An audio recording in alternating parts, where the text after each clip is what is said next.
Sejam bem-vindos a mais uma palestra na Fraternal. Hoje recebendo o palestrante, Carlos de Souza, com o tema A Prova é do Outro. E eu com isso. Rádio e TV Fraternal sempre em sintonia com você.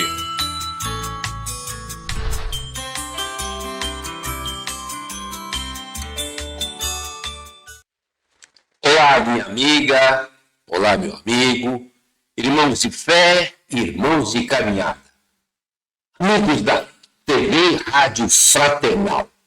É com grande satisfação que, mais uma vez, estamos aqui para conversarmos um pouco mais sobre a nossa doutrina, sobre a vida, sobre os ensinamentos do Mestre Jesus. E com o tema de hoje, eu gostaria de compartilhar com vocês um pensamento que eu venho com muito tempo já batalhando na cabeça com ele, me questionando, e gostaria de compartilhar com vocês esse questionamento. Na realidade, esse tema está baseado em um capítulo do Evangelho segundo o Espiritismo, e eu criei exatamente em cima desse meu sentimento, desses meus pensamentos, surgiu esse tema. A prova é do outro. E eu com isso? Porque em muitos momentos nós conseguimos sentir e pensar de que a vida ela é cheia exatamente de situações que nós vamos passando, né? Mas nós que estudamos a nossa doutrina dos espíritos, temos um aprendizado de que a nossa vida ela não começa única e exclusivamente no nosso espírito aqui na Terra. Essa é mais uma das encarnações que nós estamos vivenciando. E sim, estamos depois vindo de um plano através de uma reencarnação. E exatamente em cima dessa nova reencarnação é que nós temos alguns estudos para poder fazer. Então, eu gostaria de começar exatamente falando sobre o planejamento reencarnatório. É uma escolha consciente e programada das provas e expiações em ambiente familiar, pelo espírito visando o seu progresso e evolução sob a orientação de mentores superiores. O que acontece é exatamente isso. Quando nós estamos na cidade, estamos buscando vir exatamente aqui para o planeta Terra, e nessa reencarnação nós nos programamos para que possamos ter aqui algumas passagens, algumas provas, algumas expiações. E dentro desse planejamento reencarnatório, nós estamos aqui sempre nos preparando para que possamos ajustar a jornada às necessidades da alma. E a lei de causa é a lei de causa e efeito. No livro dos Espíritos, nós encontramos muitas informações exatamente sobre essa questão do planejamento reencarnatório. E dentro deles exatamente está a participação ativa, que está na questão 258 do livro dos Espíritos.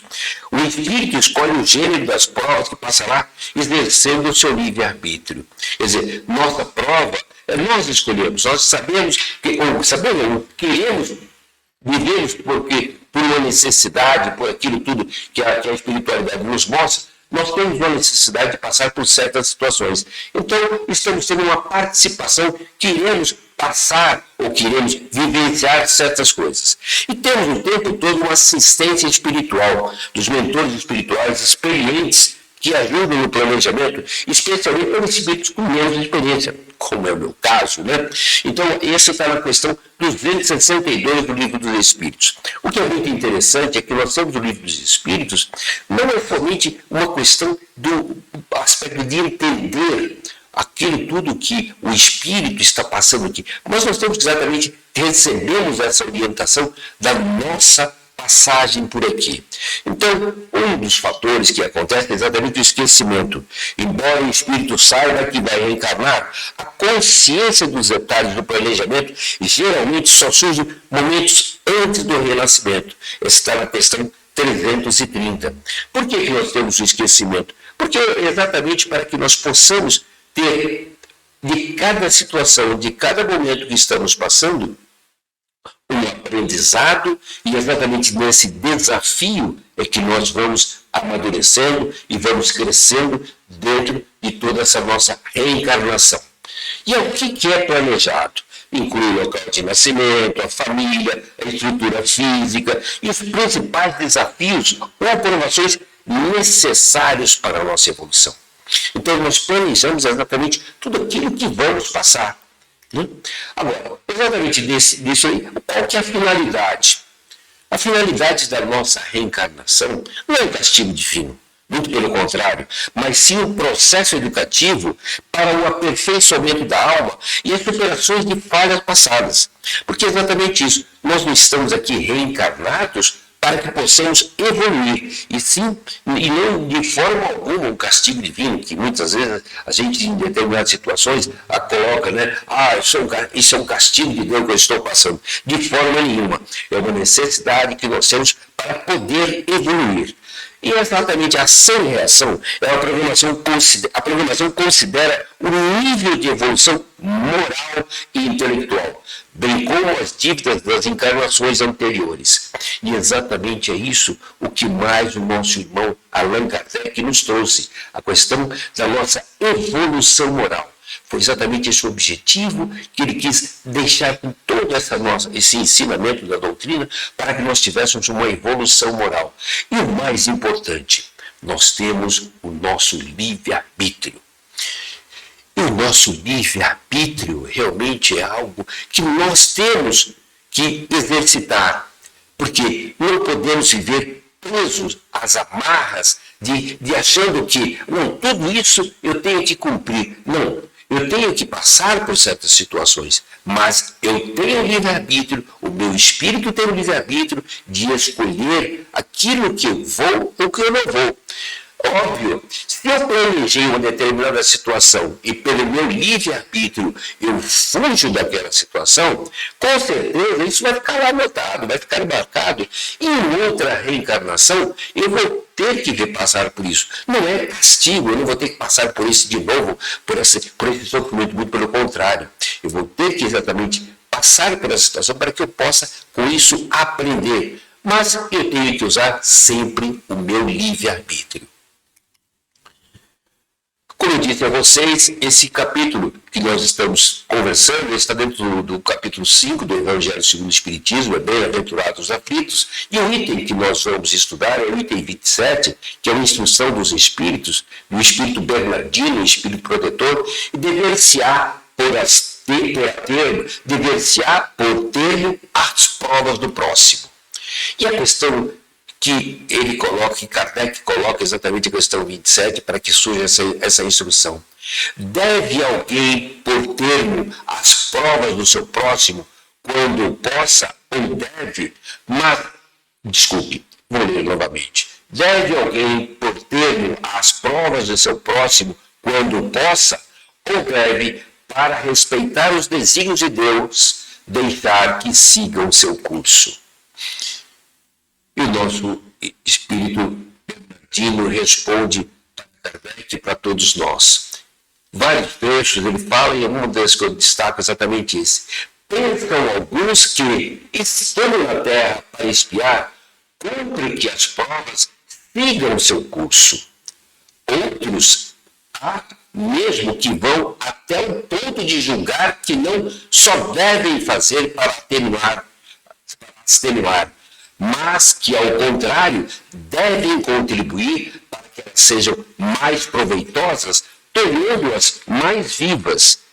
O que é muito momento exatamente que, às vezes, certas situações as pessoas querem ou imaginam quando o outro está passando por uma prova, é exatamente que ele deva sofrer mais ainda, deva passar por ela com mais dificuldade, porque é uma coisa que ele havia se comprometido a fazer. E o espírito bernardino diz que isso é um grande erro.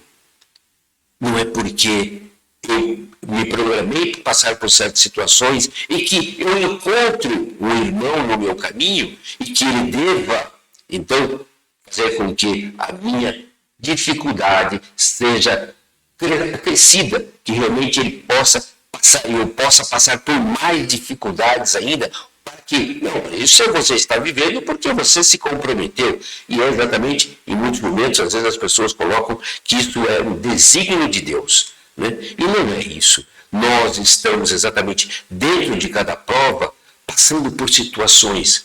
E algo que é muito valioso, nós devemos pensar o que é que nós estamos vivenciando ou aquilo que estamos encontrando com aquelas pessoas que são nossos irmãos estão também passando.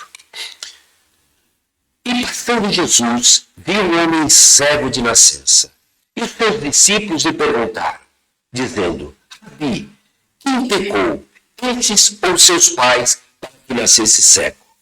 Jesus respondeu, nem ele pecou, nem seus pais, mas foi assim que se manifestem nele as obras de Deus. Jesus exatamente esclarece que não foi ele e nem seus pais. Foi para que acontecessem exatamente as obras de Deus. Porque exatamente, eu estou aqui querendo trazer somente o milagre de Jesus, porque ele faz exatamente com que esse cego volte a enxergar. Mas é para que ele realmente estivesse naquela situação, para que Jesus, naquele momento, viesse ali e provasse para que as pessoas que tinham ali a necessidade de encontrar, de entender a grandeza de Deus. Mais uma outra mensagem, mais um outro parte de Jesus. De vez em quando descia um anjo do Senhor e agitava as águas. O primeiro que entrasse no tanque, depois de agitadas as águas, era curado de qualquer doença que tivesse. Um dos que estavam ali era paralítico, fazia 38 anos. Quando o viu deitado e soube que ele vivia naquele estado durante tanto tempo, Jesus lhe perguntou, você quer ser curado? Disse o paralítico, Senhor, não tenho ninguém que me ajude a entrar no tanque quando a água é agitada. Enquanto estou tentando entrar, outro chega antes de mim. Então Jesus lhe disse, levante-se, pegue sua maca e ande. Imediatamente o homem ficou curado e pegou sua maca e começou a andar. Isso aconteceu num sábado. O que essa lição nos mostra? De que existia aquele momento ali onde que as pessoas poderiam ser curadas através da água ser agitada. Mas imaginemos, de forma simples e clara, como é que um paralítico ia ter condições de chegar primeiro do que uma outra pessoa que talvez tivesse com outro problema no braço, problema de visão, se ninguém o ajudasse. Com certeza, muitos que ali estavam pensavam, isso é o destino dele. Ele tem que passar por essa situação. Ele está hoje paralítico porque ele tem que viver aquilo. Ninguém se preocupava em ajudá-lo. Jesus, com sua sabedoria e mansidão, ele simplesmente pergunta ao homem se ele quer ser curado. E ele realmente demonstra, ele tem o seu livre-arbítrio de dizer que sim, deseja ser curado. Mas ele também admite a sua fraqueza, de que ele não conseguiria agir de uma forma para que os outros, para que chegasse antes que os outros. E ninguém também se importava com ele. Ninguém tinha preocupação com a vida dele. Muito pelo contrário, estava nem aí. Mas Jesus, com sua magnitude, com sua sabedoria, fez algo extremamente simples. O curou. Porque ele tinha realmente o desejo de ser curado. Então, em muitos momentos da nossa vida, nós estamos com dificuldades de poder encontrar um caminho, encontrar algo que realmente venha nos ajudar, venha identificar a nossa passagem, mas nós simplesmente esmorecemos, deixamos por ali, e achando que, isso é vontade do Pai, isso é vontade de Deus, isso foi algo que eu fiz, no que eu me programei, então eu não mereço, eu não devo mudar essa minha situação. Mas não, eu tenho que estar sempre buscando, através do meu raciocínio, através do meu livre-arbítrio, buscar melhorar. E foi exatamente o que Jesus fez. Através do livre-arbítrio daquele paralítico, através da vontade dele, Jesus o curou. Mas outra passagem do nosso irmão, do nosso mestre Jesus, exatamente é o seguinte. Certa ocasião, um perito na lei lhe perguntou, e quem é meu próximo? Em resposta, disse Jesus, um homem descia de Jerusalém para Jericó, quando caiu na mão dos assaltantes, Esses lhe tiraram as roupas, espancaram-no e se foram, deixando-o quase morto. Aconteceu estar descendo pela mesma estrada um sacerdote.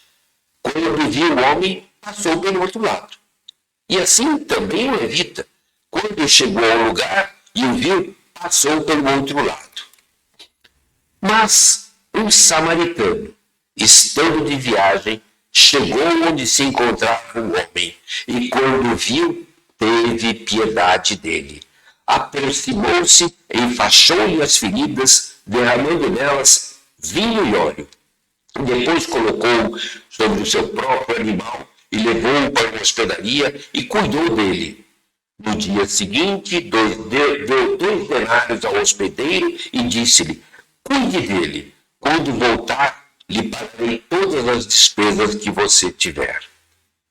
Qual desses 3 você acha que foi o próximo do homem que caiu nas mãos dos assaltantes? Jesus perguntou.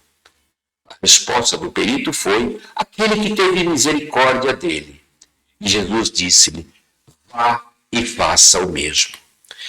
Este exemplo, essa parábola que Jesus traz, exatamente do samaritano, é exatamente isso que nos faz motivar a pensar na prova do outro. Aquele momento em que o outro estava ali, passando por dificuldades, tinha sido assaltado, tinha sido machucado. Um samaritano, que era considerado ali naquele momento, uma pessoa que não era, que fazia parte dos judeus, muito pelo contrário, tanto que um sacerdote, um levita, que eram pessoas que estudavam, que tinham conhecimento, saíram fora, não quiseram nem saber de olhar para aquele que estava ali na estrada caído. E ele, o samaritano, cheio de paixão, de piedade, foi tocado e tomou atitude. Porque em muitos momentos da vida, nós também somos tocados por nosso Pai, tocados pelo nosso Espírito, para que tenhamos compaixão, para que tenhamos piedade de alguém que está ao nosso caminho. Mas viramos o rosto, viramos o olho. Ou então, hoje em dia, né, uma coisa muito comum, um acidente de trânsito, a grande maioria das pessoas passam e olham, param, às vezes até ver, mas ninguém toma uma atitude de ajudar.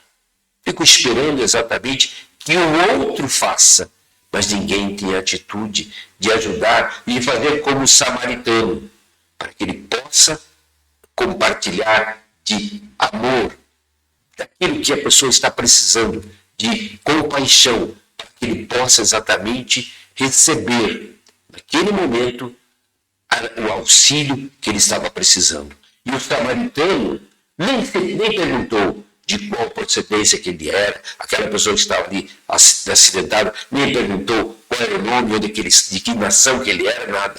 Ele se compadeceu e, através da sua piedade, através do seu amor, foi lá e o ajudou, ainda tomando a atitude de levá-lo até uma hospedaria, cuidar dele e pedir para que o dono da hospedaria cuidasse também, continuasse cuidando, e se tivesse despesas, ele arcaria com as despesas.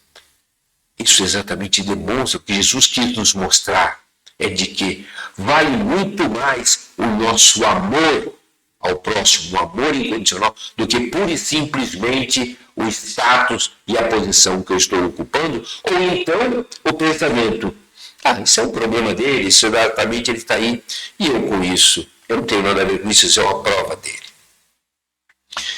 Dentro dessa mensagem do Bernardino, nós encontramos algumas frases que são extremamente importantes.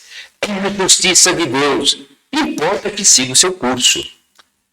É certo que as vossas provas têm de seguir o curso que lhe traçou Deus. Dar-se-á, porém, conheçais esse curso? Não haveria imenso orgulho na parte do homem que se considerava o direito de, por assim dizer, revirar a arma dentro da ferida?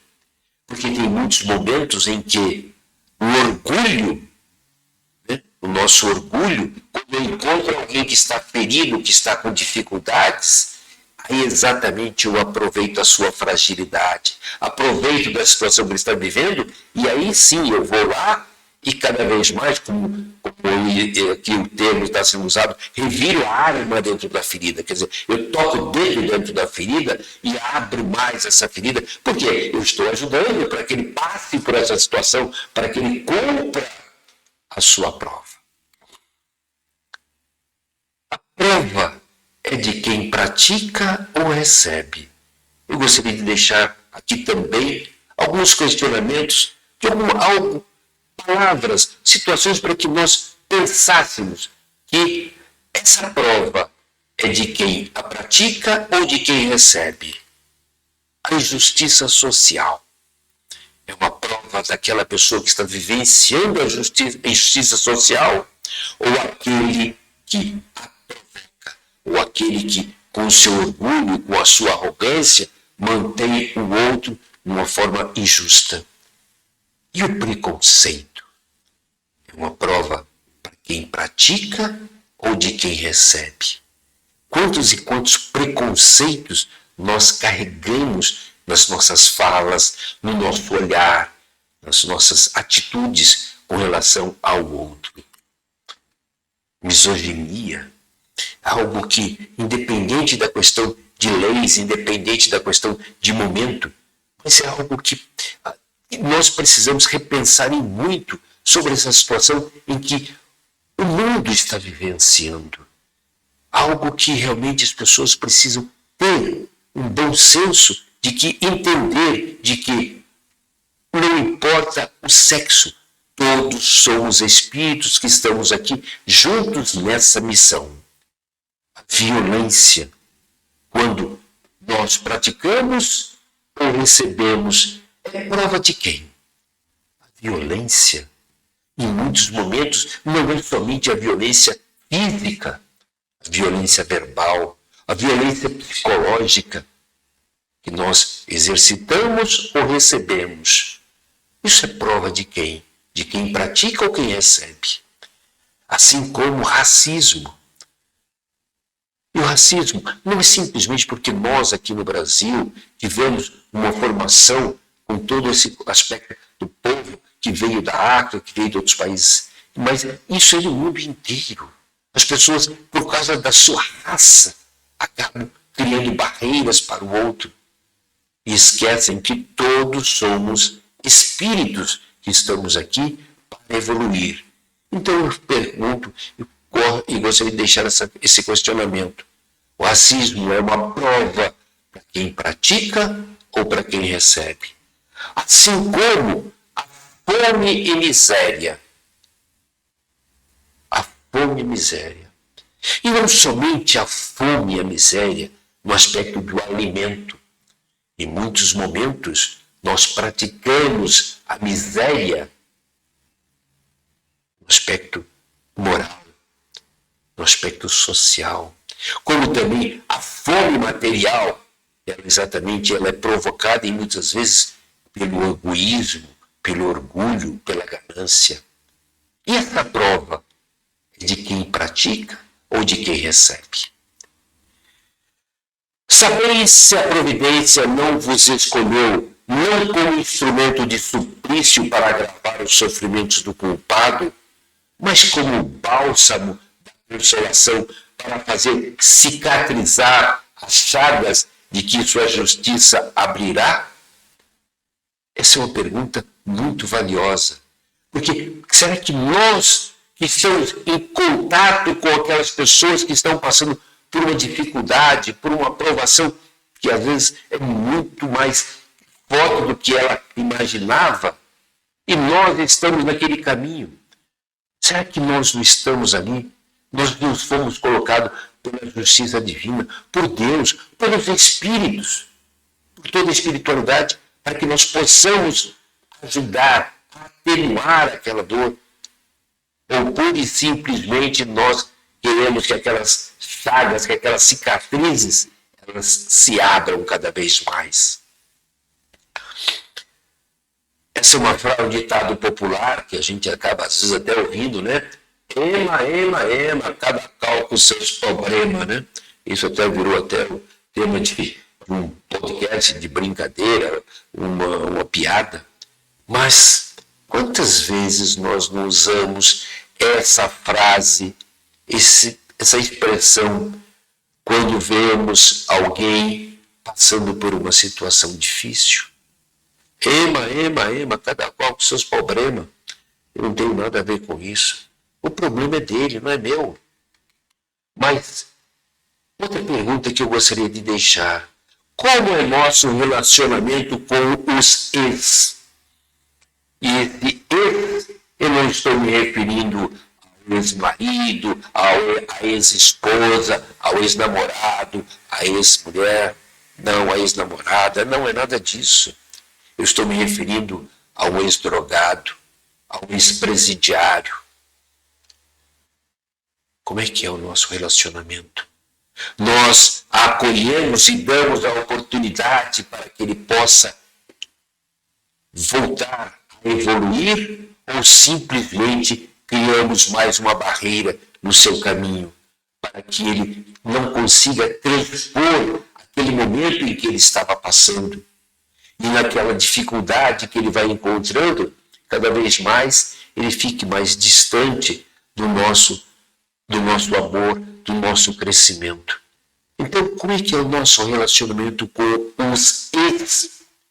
Ou então também com os atuais, com as pessoas que vivem ou sobrevivem dependente de uma droga, ou vivem exatamente envolvidas com o crime, envolvidas com situações que nós consideramos que realmente são falhas. Como é que nós nos relacionamos com eles? Porque eu sei que todos nós temos que ter cuidado para que a gente possa ter, uma vida mais sossegada. Mas nós podemos também, através, não do contato físico, mas principalmente através dos nossos pensamentos, através das nossas orações, mandarmos energias positivas para essas pessoas. E aqui fica outra pergunta: aonde está a empatia? A empatia, ela cabe exatamente numa situação em que a pessoa está passando por uma grande dificuldade. E essa prova, eu posso ser empático com aquela pessoa e estar ali ao lado, compreendendo, ajudando. E não pura e simplesmente cada vez mais empurrando ele para o buraco, empurrando ele para que ele se vire com a sua prova. Eu não tenho nada a ver com isso. Por isso, exatamente, o tema da nossa palestra de hoje é: a prova é do outro, e eu com isso. Que meios o Pai misericordioso me pôs ao alcance para suavizar o sofrimento do meu irmão? E não deu a mim também como prova, como expiação, talvez, deter o mal e substituí-lo pela paz? Porque em muitos momentos nós temos essa oportunidade de termos como expiação exatamente isso, de substituir o mal que aquele irmão está passando pela paz. Porque em muitos momentos, quando nós estamos passando por dificuldades, nós clamamos aos céus, pedimos a Jesus que tenha piedade de nós, pedimos aos nossos espíritos que nos ajudem. E será que em determinados momentos nós não somos instrumentos dessa mão divina para que possamos ajudar aquele outro? E exatamente nessa ajuda, nós é que seremos os beneficiados, ou também seremos beneficiados. E como disse o nosso irmão Bernardino, todos estáis na terra para espiar, mas todos, sem exceção, deveis esforçar-vos por abrandar a expiação dos vossos semelhantes de acordo com a lei de amor e caridade. Essa é a mensagem de Bernardino, o Espírito Protetor, de acordo com a lei de amor e caridade. Exatamente é isto que nós devemos buscar a todo instante, praticar a lei do amor e da caridade. Não pura e simplesmente ficarmos somente esperando que alguém faça. Mas eu não tenho nada a ver com isso. O problema não é meu. Né? Como a gente brincou ali agora há pouco, Ema, cada qual com seus problemas. Então eu não tenho nada a ver com isso, desde que não me atinja. Desde que não se chegue perto de mim. Por que será que certas situações ou certas pessoas se aproximam do nosso caminho? Por que será que aquele dia eu estava caminhando tranquilamente pela rua, muito bem, em paz, veio uma pessoa bêbada ao meu encontro e veio me falando impropérios, veio falando uma série de coisas que eu nem sei por que motivo ele está dizendo isso.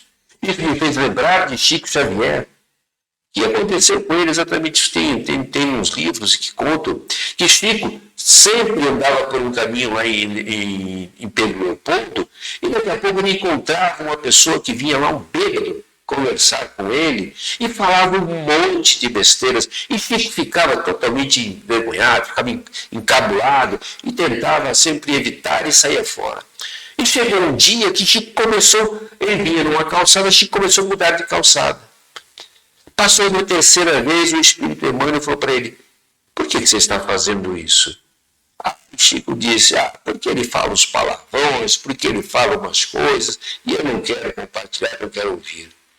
E Emmanuel pediu para que ele continuasse e fosse até lá. E o bêbado veio, o abraçou e conversou e falou com ele. E falou as mesmas coisas. E depois Chico foi descobrir que exatamente ali naquele momento aquele homem estava passando por uma grande transformação e precisava passar por todo aquele momento, por aquela situação. E a luz que aquele espírito carregava era muito grande, mas naquele momento ele estava passando por uma grande prova. E Chico participou dessa prova. Então, que possamos estar sempre buscando entender a prova que acontece em nosso caminho. E aqui eu trago exatamente, falando em Chico Xavier, uma mensagem de Emmanuel. Se o fardo das próprias aflições te parece excessivamente pesado, reflete nos irmãos desfalecentes da retaguarda, para que uma simples frase reconfortante de tua boca, incomparável ao facho estelar, nas trevas em que jornadeiam e prosseguem servindo a esperar pelo tempo que, no instante oportuno, cada problema descortinará a solução. Lembra-te de que podes ser ainda hoje o raciocínio para os que dementaram na invigilância, o apoio dos que tropeçam na sombra, o socorro aos peregrinos da estrada, que a penúria recolhe nas pedreiras do sofrimento, o olhar dos que choram em desespero e a voz que se levante para a defesa de injustiçados e desvalidos. Não te detenhas para relacionar dissabores. Segue adiante. E se a lágrima te encheram e te encharcam a ponto de sentires a noite dentro dos olhos, entrega as próprias mãos nas mãos de Jesus e prossegue servindo, na certeza de que a vida faz ressurgir o pão da terra lavrada e de que o sol de Deus amanhã nos trará novo dia. Essa mensagem é de Emmanuel, está no livro da Esperança, capítulo 13. Amanhã nos trará um novo dia. Segue adiante. Se as lágrimas te encharcam a ponto de sentires a noite dentro dos olhos, entrega as próprias mãos na mão de Jesus.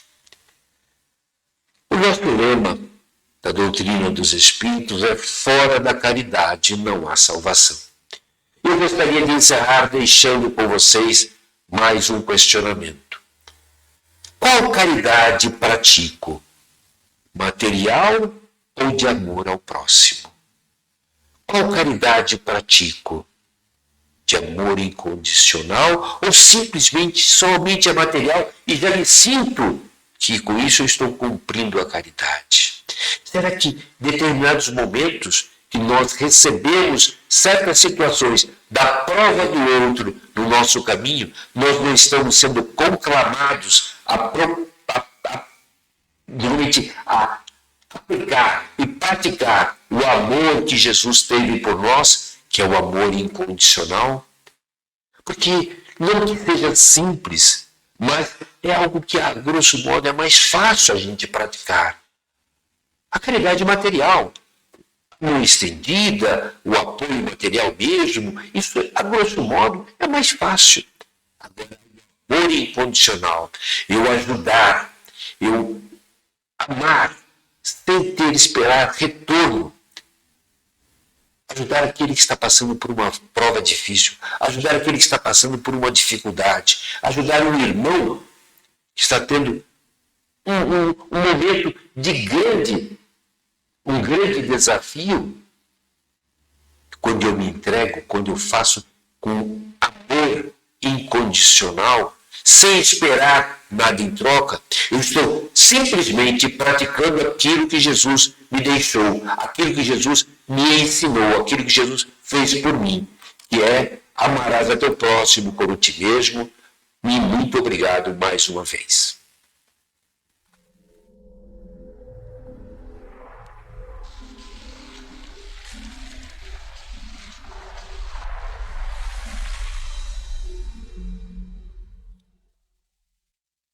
Acabamos de apresentar mais um programa Palestra na Fraternal. Sempre uma palestra diferente com temas ligados à doutrina espírita. Assista pelo YouTube, pela TV Fraternal e também no Facebook. Ouça pelo aplicativo da Rádio Fraternal e pelo site fraternal.net.br. Rádio e TV Fraternal, sempre em sintonia com você.